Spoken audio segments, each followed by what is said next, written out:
কি হ'ব এনেকুৱা লাগে যেন আমিবোৰে ব্যৰ্থ হ'লো নেকি তাক ৰাখিবলৈ এনেকুৱা ভাৱ এটা আহি আছে মানে ইমান এটা সাংঘাতিক প্ৰতিভা এনেকৈ অকালতে গুচি যাব সেইটো আমাৰ কাৰণে এটা যুগ আৰু এটা ধাৰা সৃষ্টি কৰি থৈ গ'ল ন এটা সেই ধাৰাটো সেইটো জুবিনেৰে ধাৰা আৰু দ্বিতীয় এজন জুবিন নোলাব সেই ধাৰাটোত গতিকে বহুত শূন্যতা আৰু কষ্ট পাইছোঁ সেইটো খুব হ'ব আৰু গানবোৰ গাই থাকিব চবেই কোনে আমিও দেখোন সকলো সময়তে গায়ে থাকোঁ জুবিনৰ গান মানে এজন শিল্পীক জীয়াই ৰাখিবলৈ হ'লে গানে তেওঁৰ যিটো সৃষ্টি সেই সৃষ্টিৰে ৰাখিব লাগিব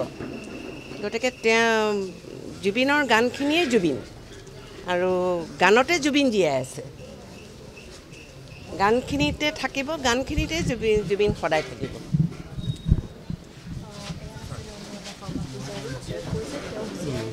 কি ক'ম মানে জুবিন গাৰ্গ এটা অনন্য মানে প্ৰতিভা অসমৰ কাৰণে গৌৰৱ সমগ্ৰ ভাৰতবৰ্ষৰ গৌৰৱ আজি ভীষণ শূন্য হৈ গৈছে চাৰিওফালে শূন্য এতিয়া একদম খালী হৈ গ'ল অসমখন সেইটোৱে দুখ লাগিছে ভাবোঁ নতুন প্ৰজন্মই জুবিনক জীয়াই ৰাখিব পুৰণাখিনি মানুহো জুবিনক ভাল পায় চবেই ভাল পায় আৰু চৰকাৰেও যত্ন কৰিব জুবিনৰ স্মৃতিটো ৰাখিবৰ কাৰণে সকলো মিলি জুবিনক ৰাখিব লাগিব সেইটোৱে কথা আৰু নহ'ব এটা কথা কৈছোঁ এজন মানুহে কৈছে যে জুবিন গাৰ্গ যাবলৈ ইচ্ছা কৰা নাছিল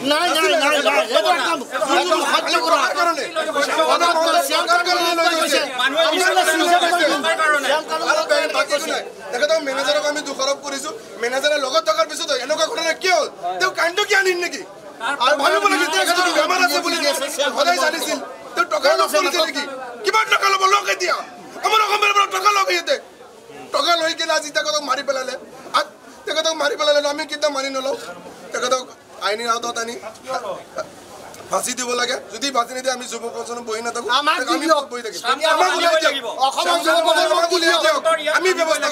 আমি ব্যৱস্থা কৰিম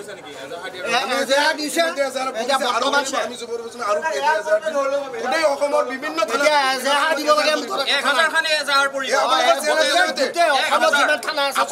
আপোনালোকৰ চেনেলৰ জৰিয়তে জুবিন গাৰ্গৰ অনুৰাগী বন্ধুসকলক মই এই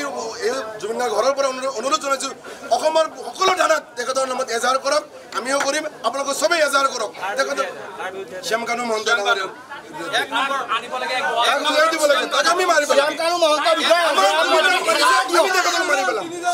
আমাৰ জুবিনক মাৰিছে আমি তেখেতক মাৰি পেলাম কোনো কথা নাই আৰু চৰকাৰে তাৰ বাবে আমাক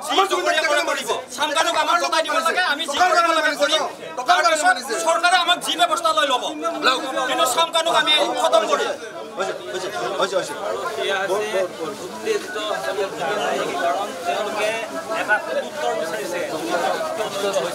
আৰু 2-3 দিনৰ আগত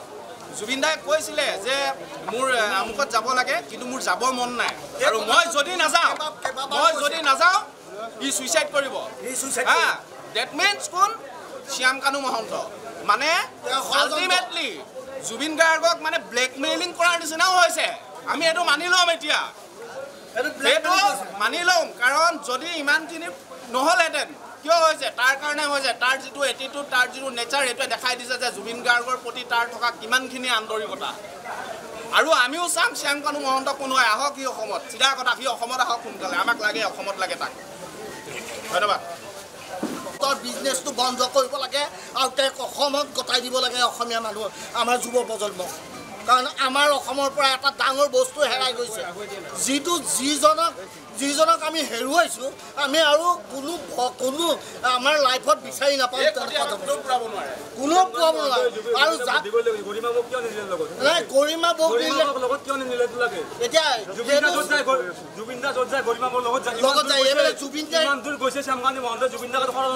এইবেলি জুবিন দাক গৰিমা বৌক কিয় লগত এইটো শ্যামকানু মহন্তৰ এটা চাল জুবিনদাৰ লগত থাকিলে জুবিনদাৰ এইটো ইনচিডেণ্ট নহয় আমি শুনিবলৈ নাপাওঁ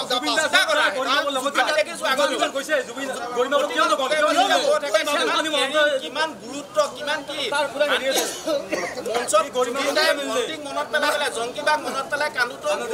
চাদৰৰ আচল দি পেলাই চকু পানী মুচি দিয়া আমি নিজে দেখিছো গৰিমা বৌয়ে গতিকে শ্যাম কানু মহন্তক আমি হেৰুৱাব লগা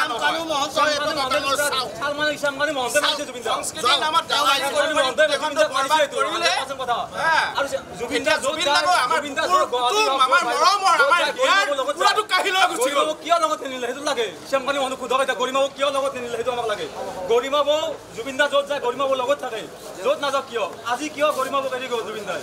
শ্যাম কানু মহন্তৰ পুৰা এইটো মাৰাৰ হেৰি উচিত সেইটো হেৰি শ্যাম কানু মহন্তই মাৰিছে 100 বাৰ কম আমি জুবিন দা তেখেতৰ নামে মোৰ মানুহজনে কয় ইমান মানুহ আছে তাৰে ওচৰত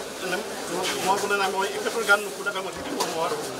মই কালিৰ পৰা মোৰ গোটেই ৰাতি মই টিভিতে চাই কথা মোৰ ইমান প্ৰিয় মানুহ এজন আছিল মই জুবিন দাক অবিহনে মই থাকিব নোৱাৰোঁ তেখেতে শেষ যাত্ৰাৰ মানে তেখেতে কৈছিল যে ছিংগাপুৰেই মোৰ শেষ যাত্ৰা হ'ব সাগৰত তলিত তেখেতে মানে যায় তাই থাকিলে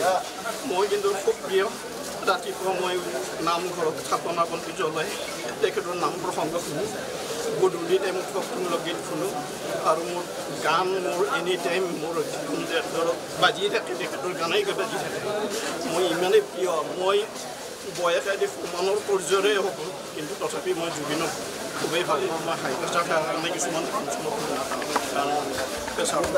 বেছি উঠি যাব পাৰে সেইটোৰ কাৰণে মই নাজানো কিন্তু জুবিনৰ দৰে মই প্ৰিয় গান ইমানেই খুবেই ভাল পাওঁ মোৰ ল'ৰা ছোৱালী বেয়া পায় যে জুবিনদাৰ গানে অনাম্বৰত যে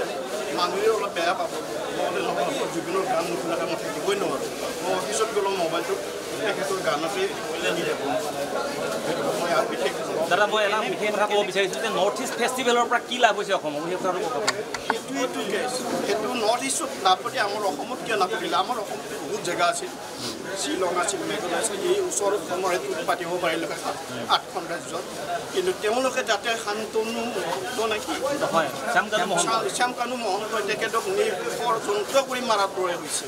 কাৰণ তেখেতে জানে তেখেতৰ এটা চিজিয়ৰ বেমাৰ আছে সেই বেমাৰটোৰ পানীত জুইৰ পানীত এইটো একদম বেয়া